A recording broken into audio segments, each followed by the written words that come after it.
amri wahlul 'uqdatam min lisani yafqahu qawli. Amin ya rabbal alamin. Ingkang minulya para alim, para ulama, para sesepuh sinesepuh, wabil khusus dumateng jamaah salat subuh Masjid Al-Halimi.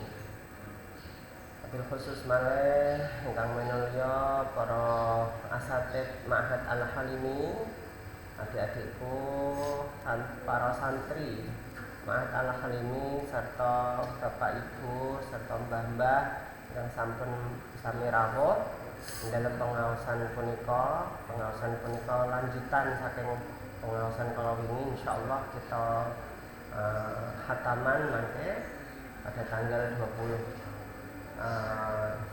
Pengaosan iki disiarke secara live nggih wonten online beberapa mahasiswa kula Yayan Kudus derek ing dalam pengaosan iki kanthi online teng daleme masing-masing. Lanjutan saking hadis kala wingi. Bismillahirrahmanirrahim.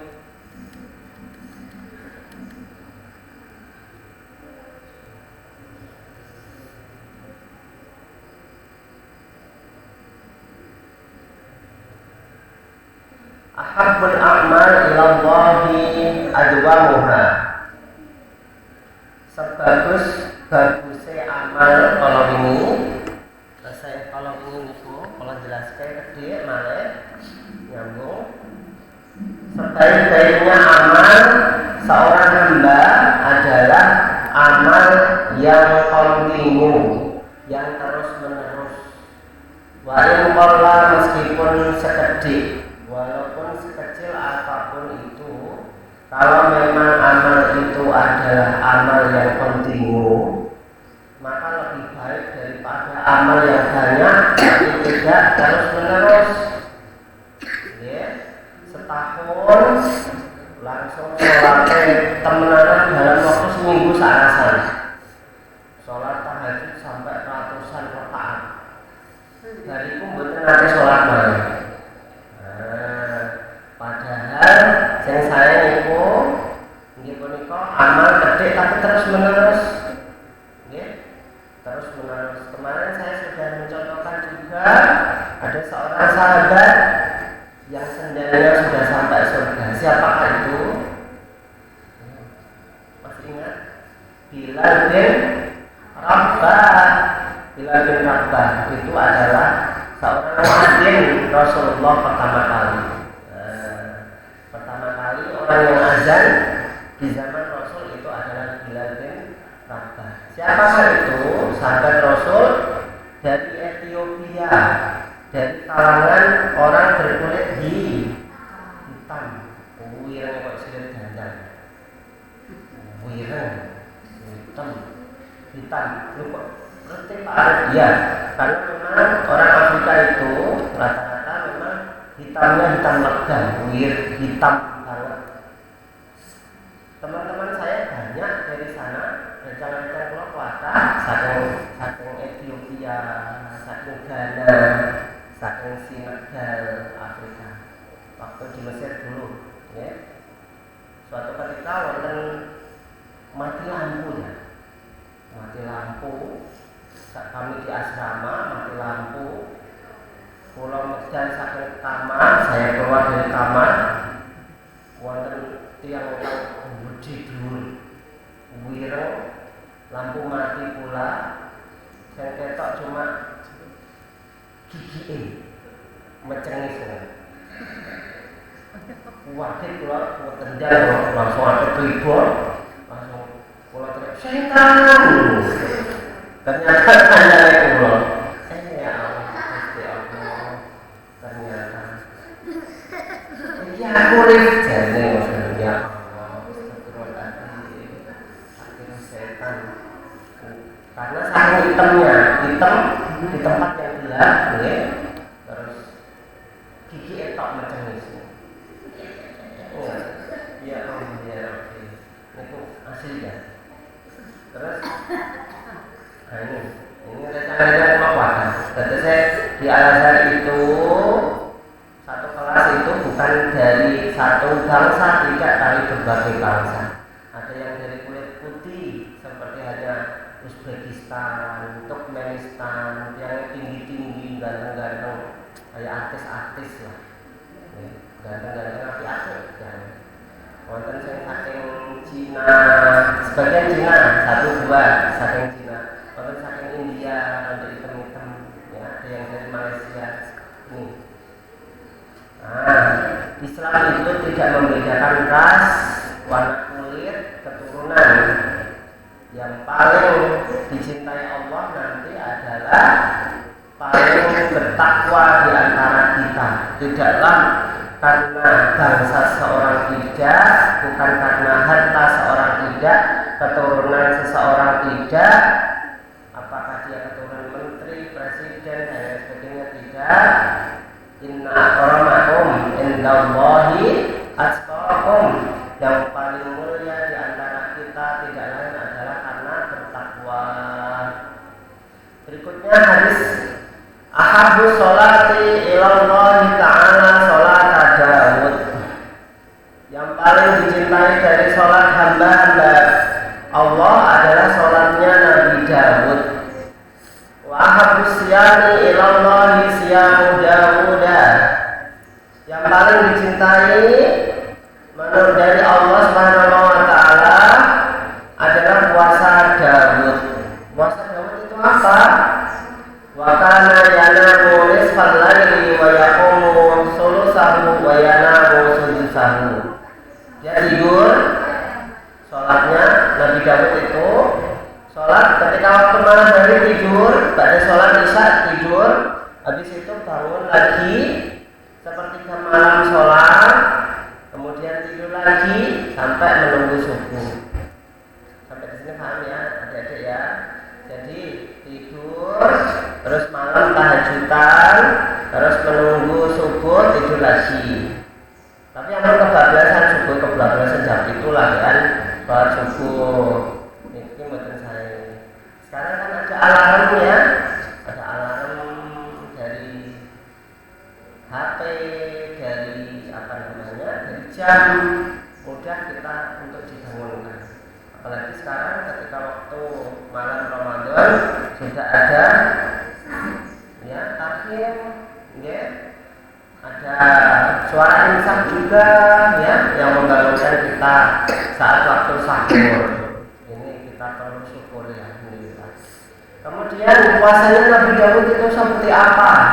Yaitu sehari puasa, sehari tidak puasa, satu hari puasa lagi, satu hari tidak puasa lagi, terus seperti itu. Ini adalah puasa Nabi Daud. Ini sunnah kalau mau dilaksanakan. Kalau tidak ya cukup berpuasa Senin Kemis ya, Senin puasa, Kamis lagi puasa, ya. Ini bagus. Puasa yang dilaksanakan oleh Rasulullah. Sunnah itu adalah mengikuti jejak dari Rasulullah. Apa yang dilakukan Rasulullah kita laksanakan. Kemudian ahabbul kalam ilallahi an yaqula al-'abdu subhanallahi wa bihamdihi. Sebaik-baiknya perkataan menurut Allah dari hamba-hamba Allah adalah lafaz subhanallah wa bihamdi. Subhanallahil azim, subhanallah wa bihamdi, subhanallahil azim. Adalah zikir. Zikir apapun itu adalah sunnah, tapi paling baik adalah menurut Allah dalam hadis ini adalah subhanallah wa bihamdi, subhanallahil azim, subhanallah wa bihamdi, subhanallahil azim. Ini adalah sebaik-baiknya perkataan seorang hamba zikir. Kenapa seorang itu lupa akan Tuhannya ketika wonten pengawasan boten datang, ketika ada Al-Quran tidak mau mendengarkan, tapi wonten dan sebenarnya minta ampun luar biasa, pengen juga buat. Kenapa seperti itu? Karena dia itu tidak pernah berzikir mengingat Allah, maka hatinya itu rentan, keimanannya itu rentan. keimanannya seorang ingin kuat, maka zikirlah. Dengan berzikir seorang keimanannya akan kuat. Seperti halnya karang di lautan, terhempas badai tidak masalah, betul apa-apa. Ini merupakan keimanan. Tahu nggak, keimanan seorang terletak pada nopo, pada zikir. Seorang ingin dekat dengan Allah, maka zikirnya harus banyak.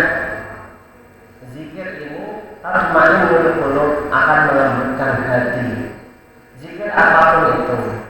Zikir kadang seorang itu zikir wonten ingkang derek niki aliran tasawuf, wonten Naqsabandiyah, Qadariyah, nggih, dan lain sebagainya. Qadariyah berarti mengikuti Syekh Abdul Qadir Al-Jailani. Niki wonten ingkang mengikuti lampahipun para ulama ngendikane napa terus diijazahi awakmu tersolat kudune maos niki Allah sampai ping 1000. Nah, santri-santri khususipun santri-santri Al-Qur'an zikiran menggunakan Al-Qur'an. Zikir itu zikir mengingat Allah. Dengan mengingat Allah hati kita akan tenang anak-anak semuanya. Kenapa seorang ketika waktu anten masalah kemudian larinya ini punika dangdut, atau kalau ada masalah larinya yaitu nyanyian, atau kalau ada masalah larinya adalah minuman keras, sabu-sabu, ganja, hal-hal yang diharapkan Allah, atau bisa jadi larinya adalah bunuh diri. Ada ya kasus bunuh diri ya. Ini kebanyakan adalah di negara-negara maju sana. Jepang itu mboten maju pripun, negaranya yang maju, sangat maju. Korea juga demikian. Tapi kasus bunuh diri sangat tinggi di sana. Kenapa seperti itu? Karena mereka tidak mempunyai Tuhan. Di dalam hati mereka itu kerontang. Hati mereka itu hancur. Kenapa hancur? Karena tidak ada ketuhanan di dalam hati mereka. Yang ada hanyalah mengejar duniawi yang sesaat itu. Kerja tok uripe. Mboten wonten ibadah marang Gusti Allah. Maka inilah yang dinamakan jauh dari Tuhan, dari Allah Subhanahu wa taala. Kita pengen tenang hidup di dunia, kita tenang hidup di akhirat, maka berzikir, mengingat Allah. Sholat itu mengingat Allah. Membaca Al-Quran juga mengingat Allah. Ya. Kemudian muter tasbih Allah. Ini juga mengingat Allah. Semakin banyak kita mengingat Allah, semakin Allah juga akan mengingat kita banyak-banyak. Pengen janjinya pengen dicemplungin rokok, tapi gara-gara mengingat Allah banyak, akhirnya dientaske saking rokok, betul sios masuk neraka, masuk surga. Alhamdulillah, ini adalah mengingat Allah. Kemudian ahabbu linnasi ma tuhibbu linafsika.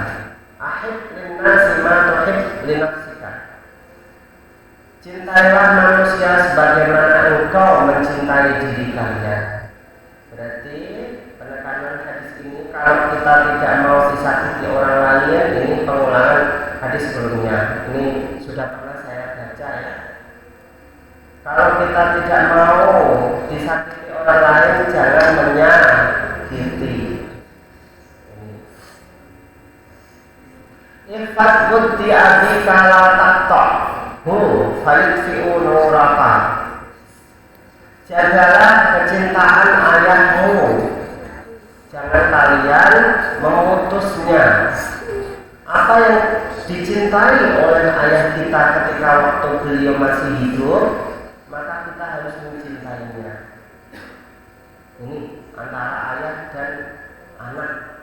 Orang tuanya biasanya sering ke masjid, maka kita sebagai anak juga mengikuti langkah dari orang tua kita, ayah kita. Orang tuanya dulu santri, mondok, anaknya pun biasanya akan dipondokkan ya, adik-adik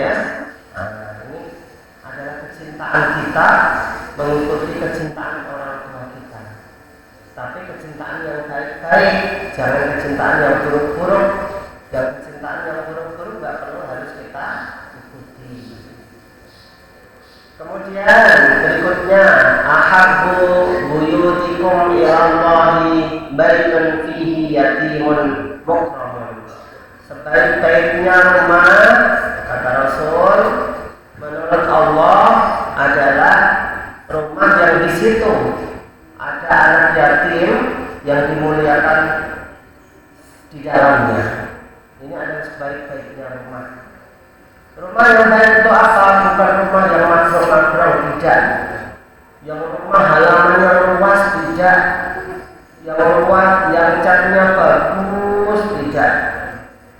Tapi menurut Allah, rumah yang paling baik di dunia ini adalah rumah yang di dalamnya ada anak yatim yang dimuliakan oleh shahibul bait, tuan rumahnya.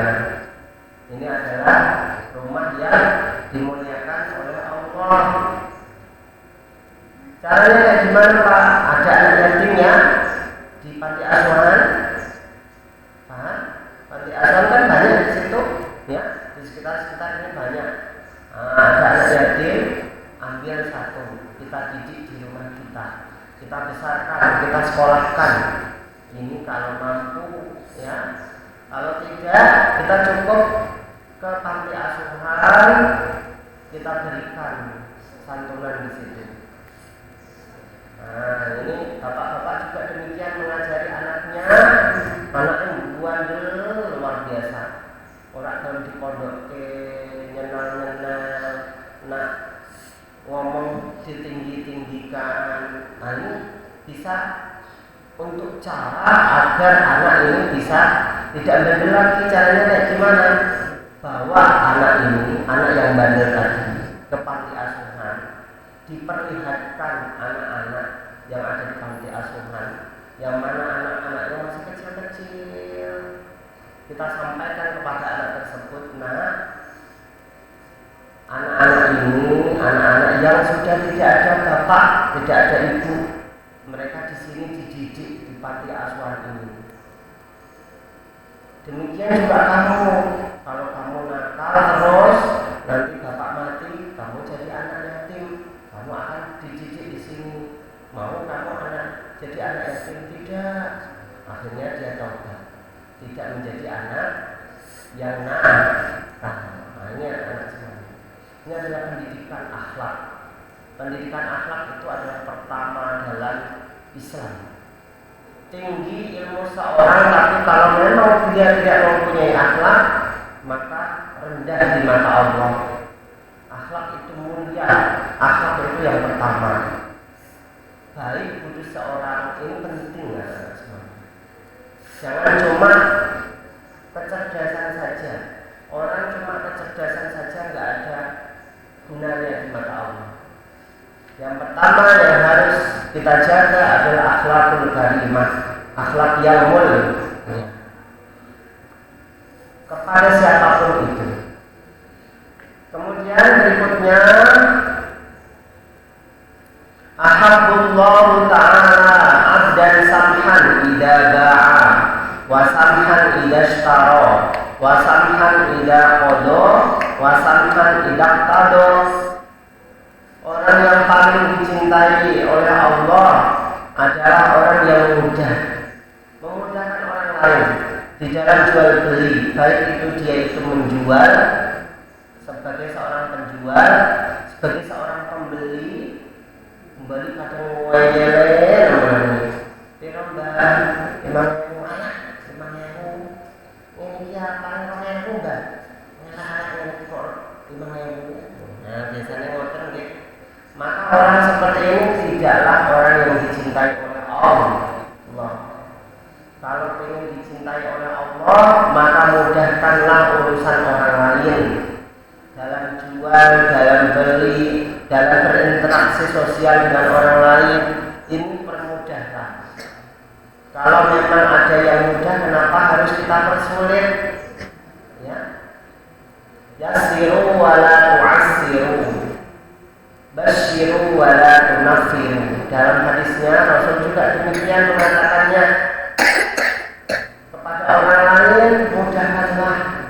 urusan apapun itu, permudahlah. Kalau kita memudahkan orang lain, akan dimudahkan urusan kita di akhirat.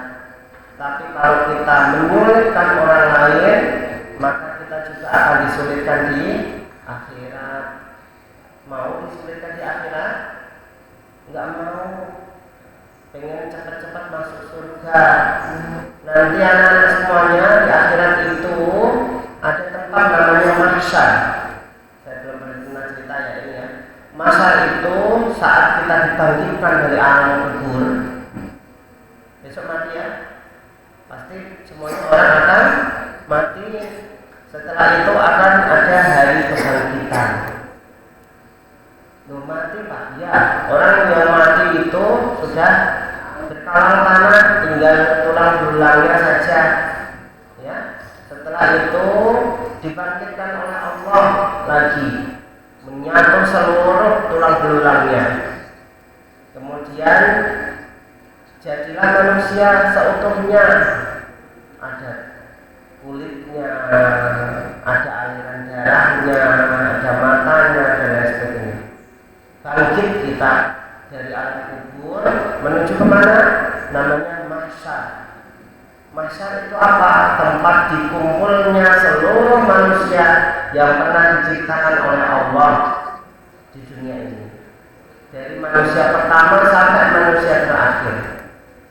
Dari Adam, Nabi Adam sampai Adam Smith, ya, sampai Adam yang lain, semuanya dikumpulkan, dibangkitkan oleh Allah menuju ke satu tempat namanya mahsyar. Mahsyar itu apa Pak? Enak nggak Pak? Di sana ada tempat jajan nggak? Nggak ada. Mahsyar itu adalah tempat padang luas. Yang mana mahsyar itu bawahnya bukanlah tanah, tapi logam yang sangat panas. Matahari kemudian didekatkan di atas kepala kita, dekat sekali. Matahari yang jauhnya luar biasa aja kita merasa panas ya. Kalau musim panas, apalagi kalau didekatkan. Bawah kita logam, kita tanpa sendal, tanpa pakaian, ya. Pakaian kita kan sudah hancur di alam kubur ya, paham ya? Pakaian orang yang mati itu beberapa pakaian karena ada jaket nggak? Bawa jaket nggak orang yang mati? Orang yang mati bawa jaket nggak? Enggak. Ya, cuma 4 helai pakaian ya, 4 lembar atau 3 lembar pakaian. 3 lembar. Ya, 3 lembar, 4 lembar ya. Nah ini setelah itu mati tidak pernah dipakai lagi, hancur di kuburan. Maka tanpa sehelai pakaian pun kita menghadap Allah, dikumpulkan di situ. Manusia semuanya kepanasan di situ. Panasnya luar biasa. Ya, kita tanpa sendal juga kepanasan. Kaki kita kepanasan. Ada orang yang berkeringat, keringatnya sampai menggenangi seluruh tubuhnya. Ada yang sampai mata kaki, ada yang sampai lutut, dengkul.